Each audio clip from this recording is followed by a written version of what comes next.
Oh, well, do we have a treat in store for you today? Extremely lucky to be joined by the guy that gives, well, every Kiwi bloke hope. Rugby cult hero and king of the curls and everyone's favourite battler, Marty Banks. Great to see you, my old mate. How you going? Yeah, good, Joey. I haven't actually been to your new house. It looks like a hell of a spot out the back of your camera there. It's definitely a mansion by the looks of what I can see. So, looking forward to getting back to Dunners and getting into some quiet little green teas at your massive house there. Speaking of houses, lockdown, Banksy, how you going in lockdown, bud? You tracking all right? Yeah, going good. To be fair, I'm living with Greg Pleasance Tate and his wife, so it's actually been a breath of fresh air. Old living with Tatey. I didn't think I'd ever say that, but kept each other pretty honest and got our work done pretty early during the day. So we've sort of got the afternoons to put our feet up. How are you filling in your days, Banksy, in lockdown? What does a day in the life of Banksy and Tatey Tate, Greg Pleasance Tate, consist of? What are me and Tatey up to? Well, a lot of food, to be fair. Kate, his wife's a bloody master chef, so she's been keeping us well fed. And during the day, obviously, sorting out getting back to Dunners. Actually looking to buy a house up there. And funny enough story that the house I'm looking at is owned by Ben Smith. So, and I sort of had a conversation with Ben. He sort of messaged me and said congratulations about signing for the Landers again. And we got chatting. And obviously, I know Ben is going back to fill his pockets in Japan, so I said I'll buy his house up on the Balmacewen golf course there when he buggers off. And he goes, "Oh, you can't buy this one because Katie's staying at home, but you can buy this one out in Waverley." So he sent me this link, and sure enough, it was the one I was looking at. So there's a little bit of appeal going there because I don't know how I feel about putting money into probably the wealthiest man in New Zealand's pocket. Surely he'll be just discounting his cut from that and giving you a nice little mates rate. Yeah, well, I mentioned that, but he actually kept his cards pretty close to his chest. He didn't want to give too much away around his price, so I don't know if Katie's telling me he's got to get the max. So I probably can't afford it anymore. Knowing that it's Bender's, it probably made of gold. It's probably got half his wealth stashed underneath it. So uh, might have to cast my eyes elsewhere for a new pad. Speaking of a breath of fresh air, obviously the lid, the short locks, but I did notice on the Legend of Marty Banks Instagram page, he ran a poll. I understand your mum was keen for him to put up a poll to bring back the long curls. Your take on that poll for one, and actually your new hairstyle. Yeah, mate. Mum's been on my case far out, probably about 6 months now, and normally I do what I'm told. When it comes to mum, normally she sort of cracks the whip, and I say yes, mum.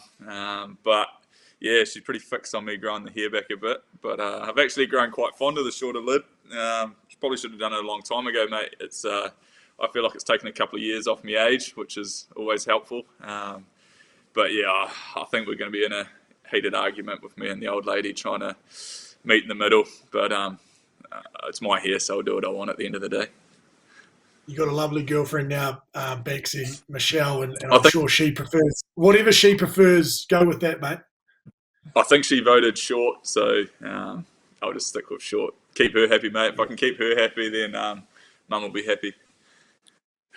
Yeah, good on you, mate. Hey, just reflecting on the last month for you. Obviously, you've come back from Japan, and you've made the move down to the Stags for this NPC. Are you enjoying being back, one, in New Zealand footy, and secondly, joining a new team in Southland?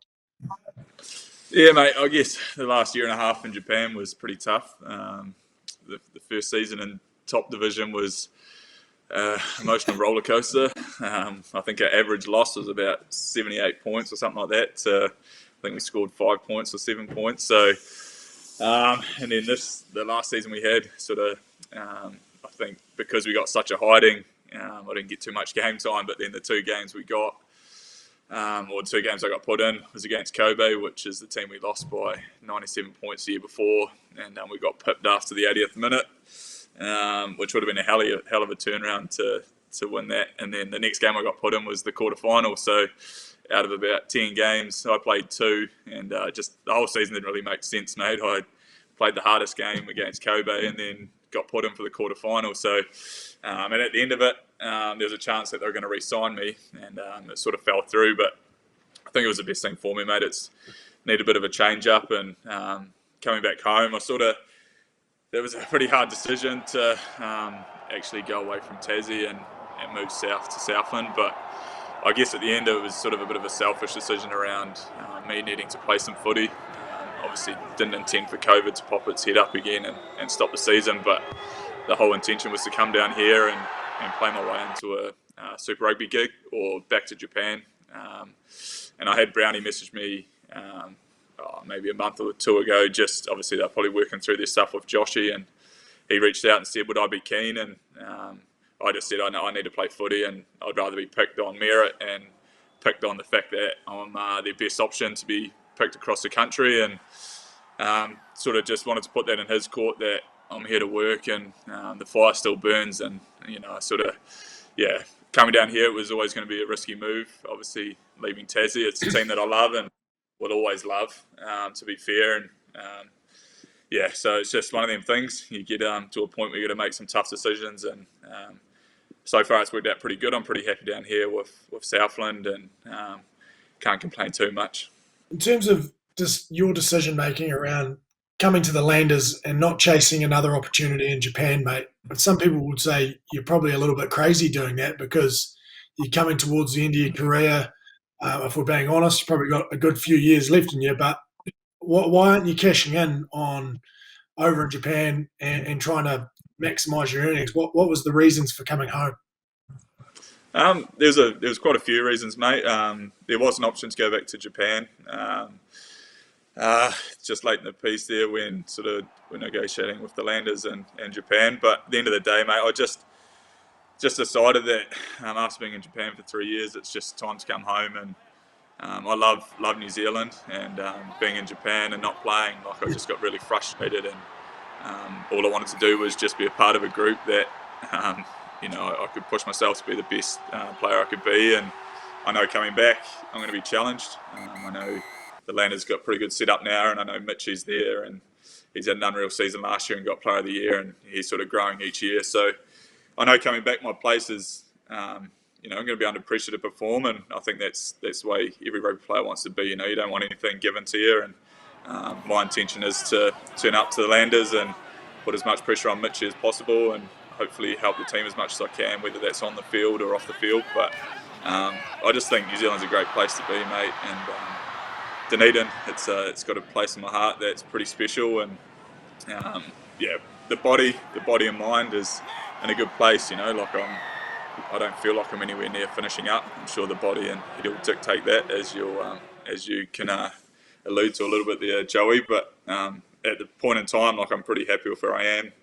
I started pretty late. I think I debuted professionally at 23, so might have that up my sleeve where the body's not as banged up. So, and as you know, Beav, I don't get into too much contact, so the shoulders and everything are pretty sharp at the moment. So, but yeah, no, mate, it was a lot. It was a sort of I guess now I got the opportunity to go back and sort of help some of the younger guys as well, be that older head.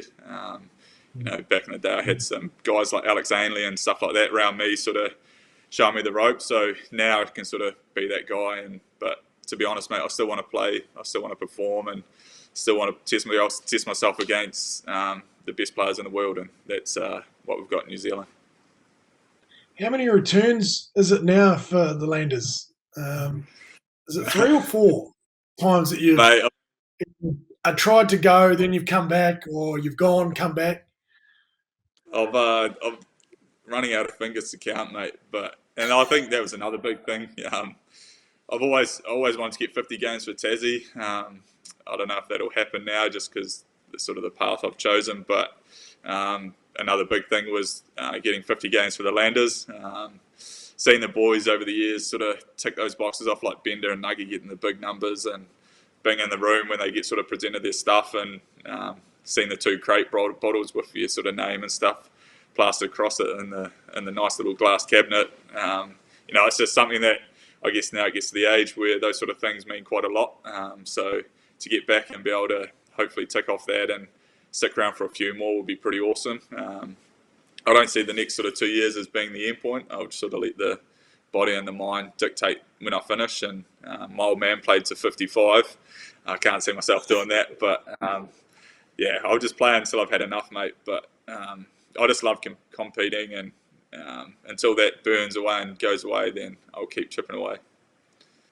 Oh, Banksy, well, we really appreciate your time. Looking forward to seeing you go around again for hopefully the rest of the NPC, Bunnings NPC with Southland, and then can't wait for you to get back to Dunedin, although thankfully you're looking at houses and you're not going to be living with me again. But yeah, really looking forward to seeing you throw on the Landers jersey, and I'm sure I speak on behalf of everyone south of the Waitaki. We welcome you back with open arms, and can't wait to see you bringing some of those heroics that we've seen so many times in the Highlanders jersey back to Forsyth Bar Stadium, mate.